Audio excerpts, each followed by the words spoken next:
These are all the books I read in February. I only read 2 fiction books, but I read 4 books of the Bible, and those are Galatians, Ecclesiastes, Ephesians, and Philippians. Obviously, these are all very good. Ecclesiastes is my new favorite book of the Bible. Like, I love it so much, and I'm really glad I've read it this month, and the other ones, of course. Then for the fiction books I read, they're both by Jennifer Lynn Barnes, the first one being Glorious Rivals. I have an entire reading vlog dedicated to reading this book, so go watch that if you want to see way more in depth on my thoughts. But this is a 3-star book for me. It was a fun time. I was very invested in it, and I was very glad to see my favorite character again. However, it just wasn't the best quality. The mystery and like the plot felt very random, and there was so many different little details that seemed like they're supposed to work together for the plot, but I just have no idea how they were relevant at all. Everything just felt very random in this book. That's the best way to put it. It just felt random.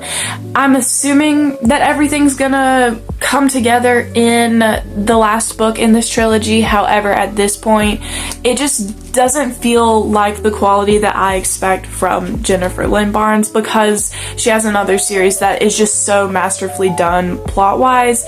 This one was just disappointing, and it left a bit to be desired. Then the last book I read on my Kindle, which is Bad Blood by Jennifer Lynn Barnes. This is the last book in the Naturals series, and I also rated this one 3 stars.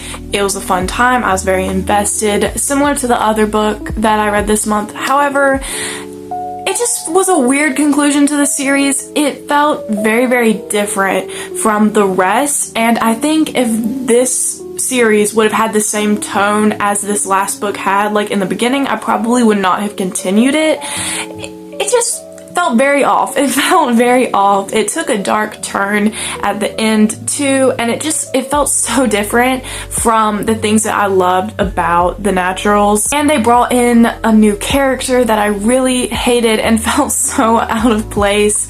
And the pacing of this book was weird. We started focusing on one mystery, and then we completely moved in a different direction, and the setting was off too. Everything about this book felt very off. I was still very invested in the mystery. It just felt off, and that's the best way to describe it.